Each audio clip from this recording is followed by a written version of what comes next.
Hello, everybody. It's me, Shannon LaBruyere. I am live and loving it tonight. It is Sunday Night Live, and I am so tickled to be spending it with you. Margaret, hey, hello, and welcome.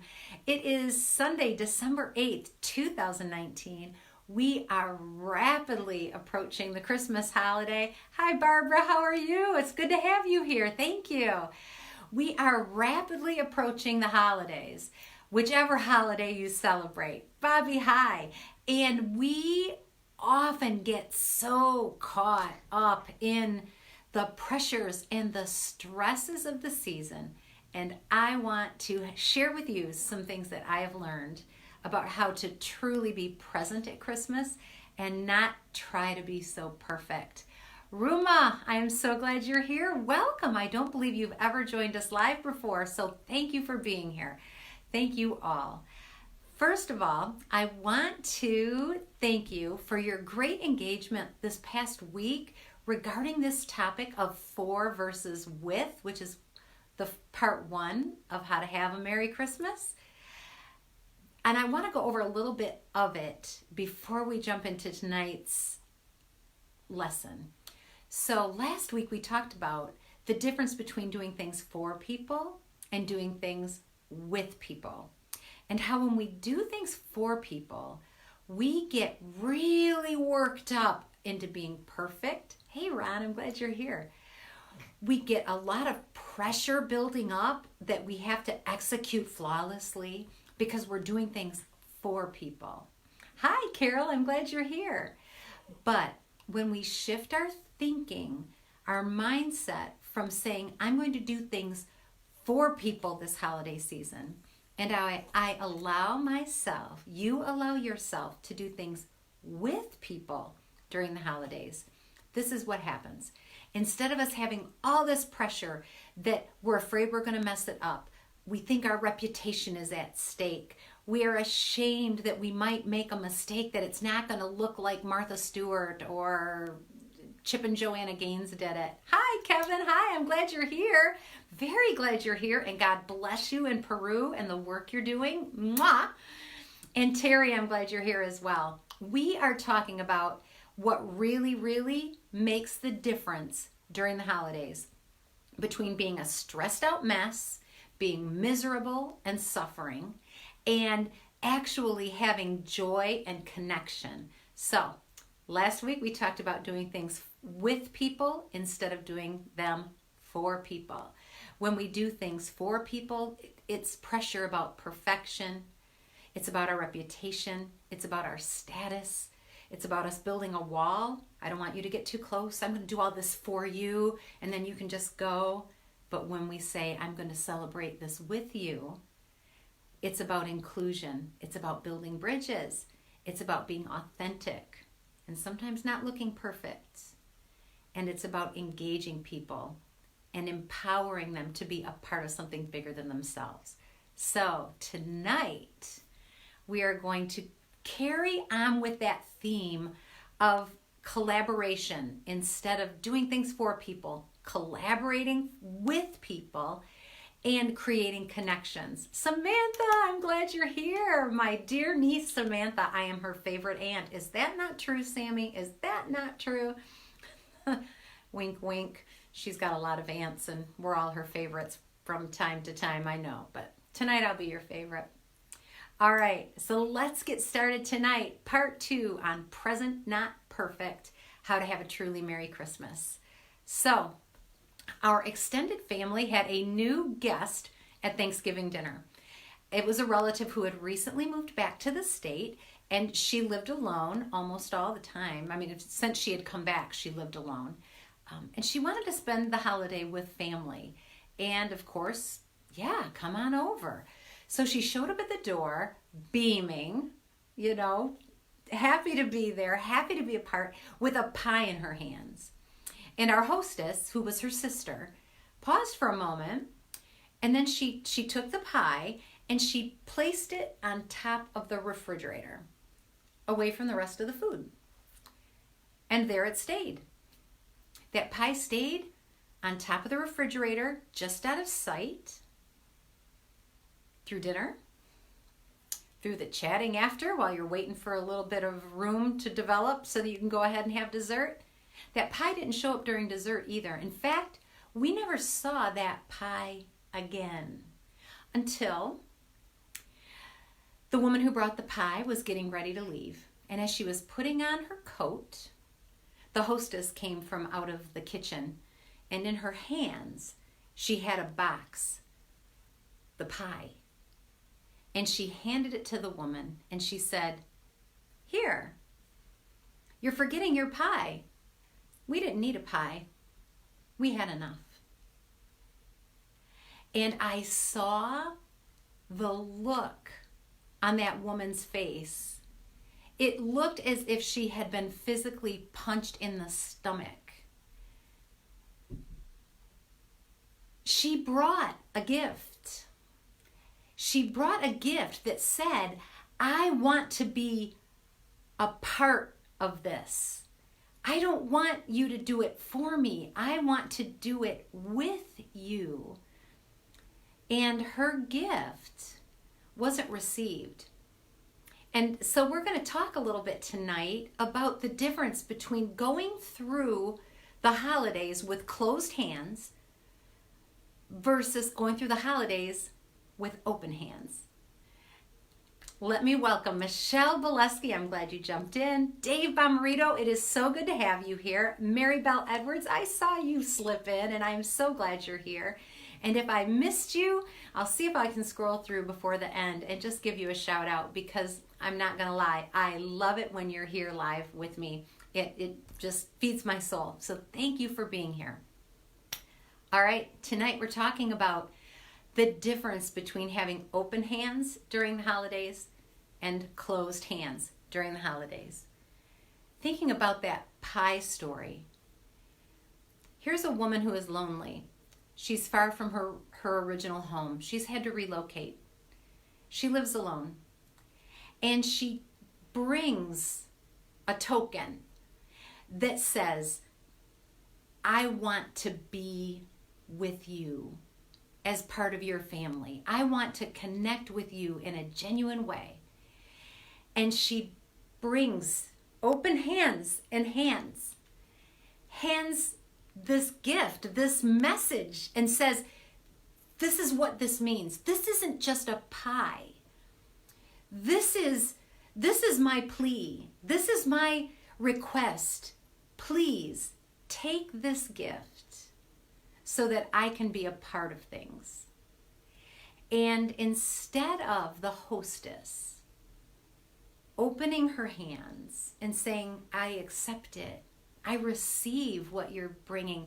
I accept you as part of what's going on. You're one of us. You're connected." Instead of her having open hands and receiving that, she kept her hands tight, closed. "No, I've got this all under control. I don't want anybody to think that I didn't have enough pie. I was afraid of what people would think if I let you be a part."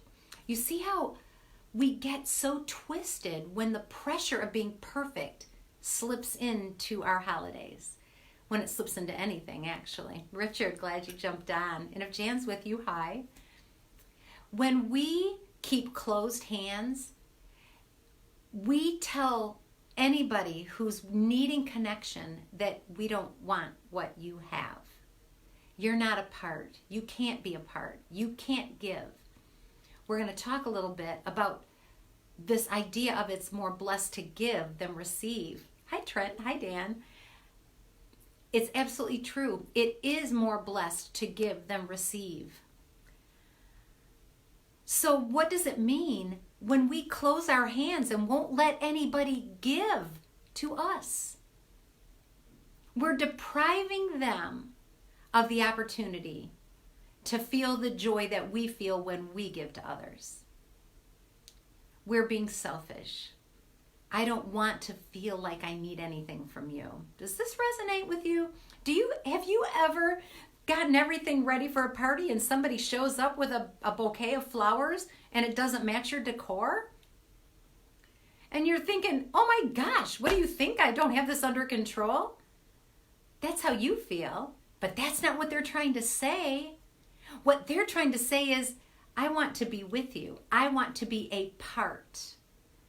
And when we keep our hands open, we say, I receive what you're trying to give. Closed hands say, I don't need you. Open hands say, I do. Come here. About, it's probably 7 or 8 years ago since this happened. No, it's been more than that. It's been a long time, more than 10. I had a health issue that popped up suddenly, and it was very serious. My kidney was bleeding, and it required me to be in the hospital for a little over a week. And I was still quite weak, and I was still recovering. I was no longer, at death's door, if you will, but I was weak, and I needed rest. And I got discharged from the hospital on December 23rd. And every year for at least 20 years up to that point, we had hosted our family, my side of the family Christmas party at our house on Christmas Eve. We had 20-year record going. And we called it Bobo Fest because my maiden name was Bobo, and my husband dubbed it Bobo Fest because it was a party with a bunch of Bobos. So Bobo Fest was a tradition. It was a beloved tradition. And our whole family looked forward to it. Everybody under one roof, all the cousins, all the aunts, Sammy knows what I'm talking about, all the uncles, grandma, grandpa, everybody's there. Such a good time. And it always happened at my house. And I always made Swedish meatballs. I have a special recipe. No, you cannot have it. They're delicious, and everybody raved about them. And they were a highlight, at least in my mind, of our Bobo Fest party, our traditional Christmas Eve party. And I didn't get home from the hospital until about 4 o'clock in the afternoon on the day before the party. There was no way that I was going to be able to pull all that together. But you weren't going to convince me of that. Oh no. I had it in my head that if Bobo Fest was going to be a success, it was going to be because I had hosted it. And it was going to be worthless. No fun at all. Nobody would appreciate a thing if they didn't have my special meatballs that I made from scratch, that I hand pressed and hand fried and prepared my special sauce. And I was getting so worked up about it that my husband, he's always the one who's talking sense into me. Shannon, come on. This is the thing. I was getting worked up about throwing a perfect party on the heels of a week-long hospital stay and still recovering. And I was pressuring myself to perform when the very minute that my sister found out that I was not going to be out of the hospital until so close to Christmas Eve, she said, how about we have it at my house? Well, I'll be able to make some food. People will bring potluck. It'll still be awesome. And I kept saying, no, I can do it. I can do it. All this pressure that it wasn't going to be the same if I didn't do it. All the pressure of 10 or 20 years now of tradition weighing on me. Have you ever felt the pressure of tradition weighing on you? And you're clutching that tradition in your hands and you're saying, I'm not changing a thing. It is going to be just like it's always been, and I don't care what it costs.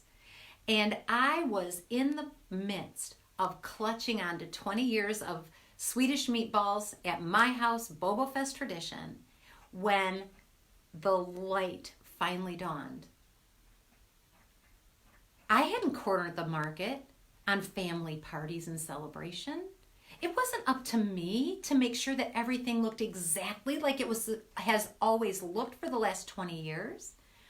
And so I called my sister Hunter and I says, you know what? Yes, let's meet at your house.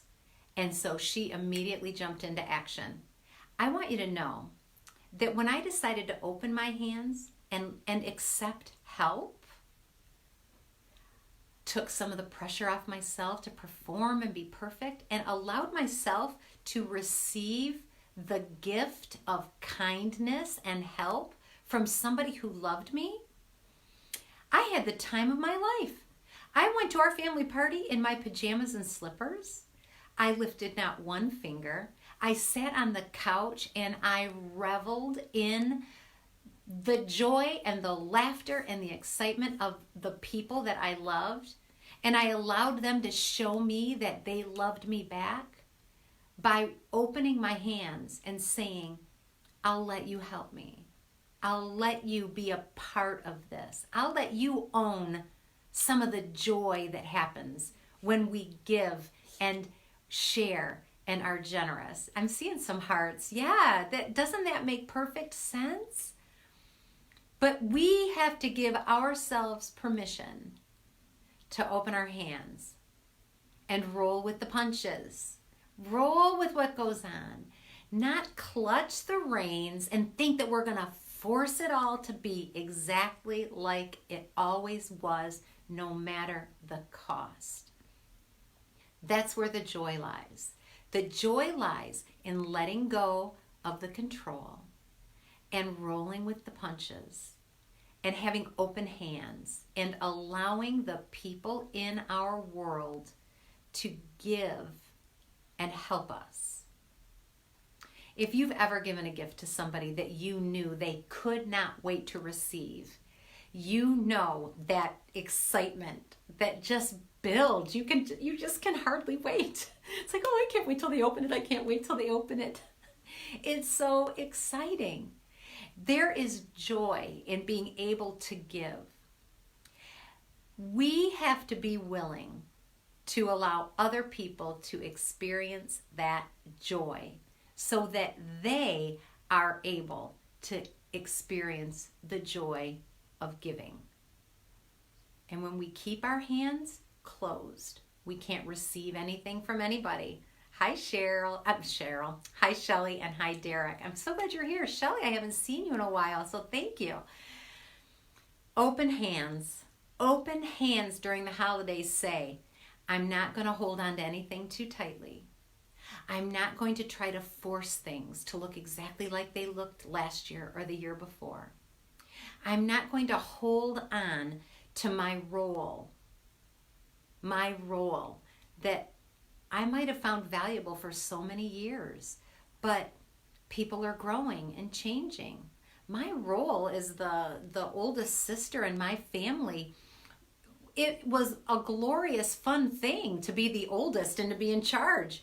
But there came a time when my sisters, my brother, didn't need me to be in charge anymore. Hi, Marianne. Welcome. What they needed was for me to have open hands and say, I'll receive from you the gifts that you can give me now. I will receive your generosity. I will receive your ability to contribute. I will receive your creative ideas to maybe do something new and different. I will be open to doing things differently so that more of us can be a part of what's going on. Open hands. Let's keep open hands during the holiday season, because when we give, it feels delightful. When we receive, and we receive with the spirit that says, I respect what you're trying to do. I appreciate that you want to connect. I will let you do it. When we open our hands and receive that gift from people, that's when the joy of the holidays can take root and start to blossom and grow. I keep saying it. I can't say it enough. Our desire to do everything, control everything, be everything, and do things for people deprives them of the opportunity to grow, to thrive, to expand, and to connect. And the thing people crave most any time of the year, but especially during the holidays, the thing people crave the most is that ability to connect. People crave connection. When we refuse to allow them to stand with us, serve with us, help us, work with us, be a part of what we're doing, when we refuse to let them do that, we are closing off connection. And that connection is what makes the holidays beautiful. When I think back to that woman who was so joyful as she gave the pie, and I picture her face when the hostess at the end of the night handed it back to her and said, I didn't need your pie. You know what she was really saying? I didn't need you. I didn't need the real you. I didn't need the gift you brought. I didn't want to connect with you. Oof. Everybody wins. Everybody has a better holiday. Everybody. Everybody has a better shot at a Merry Christmas when we are handed and generous, not just with the gifts that we give, but we are generous with our openness to receive what others would love to give to us. So that's part 2. That's the second part of how to have a truly joyful Christmas, to be present with people, not perfect for people. So I hope that that's something that you can kick around and put together with last week's lesson, this idea that doing things for people divides us, but doing things with people unites us. And then being open to allow those people to give their best gifts, to give from their heart and receive it with their intention of how they mean it, and receive it openly with open hands, not closed.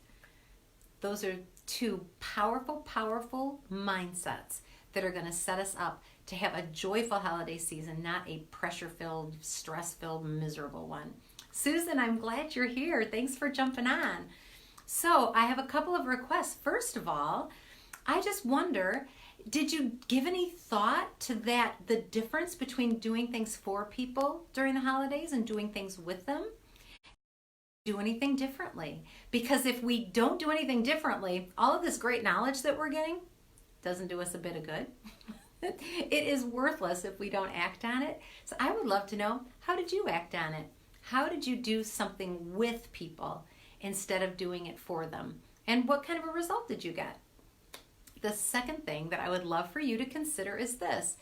As you're moving forward this week, think about where in your holiday traditions and in your holiday routines, where is there an opportunity for you to open your hands and allow somebody to be a part of that who has maybe been watching from the outside and not truly participating? How can you generously open your hands and say, I'll accept your offer. I will accept your offer to help and connect. How can you do that this coming week? Because when you focus on the open hands and receiving the gifts that people want to give you, you are going to have a more joyful week. I promise you that. So let's see. We've got some comments. I have to lean in. You guys know my glasses are a mess. Brian, I'm glad you're here. I've got a lot of Florida friends on tonight. All right. Mary says this also. Watch your facial expression as you receive a gift or food. Mary, that is such powerful advice. What an open-hearted thing to do is just remind ourselves to have a look on our face that really truly represents the intention of the giver and not necessarily our disappointment or our confusion at the gifts, right? Thank you, sincere, receive it, and be careful of how we look so that people don't feel that punch in the gut that says, they didn't want what I had to offer. They didn't want what I had to give. They didn't need it. We can just be aware of that, right? Pat McDuff, I'm glad you're here. And Mary's giving some hearts now. And mute, is it Mutolori or is it Mute? You'll have to help me understand how to say it. I'm glad you're here. We've got some really great people jumping on that I don't think have ever been here live. So if you've never been here live, I'm going to invite you, jump in the comments and let me know what country are you watching state of the United States, if that's where you're at. What state are you watching from? And I would love to know how you heard about it, because I'm trying to get the word out about Sunday Night Live. So knowing how you heard helps me to share and get it out there more. This is all I have tonight, folks. Look forward to seeing your comments. I want to hear how you are going to have your Christmas holiday be one of open-handedness, open-heartedness, a holiday filled with doing things with people and not the pressure of doing things for them. And next week, which will be the third in our 3-part series of how to be present, not perfect at the holidays, we're going to talk about the pressure points that seem to universally pop up whenever the holidays roll around, and how we can relieve some of that pressure and keep ourselves from, exploding. Nobody wants to see that, right? Nobody wants to see that. So with that, I'm going to wrap up. I am so grateful that you were here. So thankful that you jumped on. Please let me know where you're watching from, because I would love to know what country or what state you're in, what city. And I also encourage you, if you would like to see last week's lesson, last week's Sunday Night Live presentation, you can find it on YouTube. And all you have to do is search for Shannon LaBruyere in the YouTube search box. And then you're going to see my face, and all you have to do is click that button, and you'll see about 70 videos there that are all of our Sunday Night Live archives. And I would be honored if you would click that follow button, because when I get 100 people following, I'm able to rename it something cool. Let's see, Ron, I'm glad you liked the advice, and I'm glad you're here. And Courtney, I heard that you watch with Ron, so I'm waving to you too, Courtney. Let's see, Carol says this: instead of me doing the dinner next Sunday, I put up a food sheet list. Carol, taking action. I love it. I love it. Now I can't wait to find out how that changes the dynamic of that dinner. I can't wait to hear about it. Oh, Courtney says, great job. Thank you, Courtney. And here's Mary. Aunt Mary is Carol's aunt. Mary Bell Edwards is Carol's aunt. So, you know they're sharing some love there, and I'm just glad you're here watching together. All right, you guys, you're awesome. Thank you for being here. I can't wait till next week. We're going to talk about some pressure points. Let me see how many we've got. We've got 1, 2, 3, 4, 5 different pressure points that we're going to talk about, at least, that you are probably familiar with, and we're going to talk about what can we do to relieve those pressure points so that we can have a joyful holiday and share it with others. All right, I love you all. Take care, and I will see you next Sunday. Bye.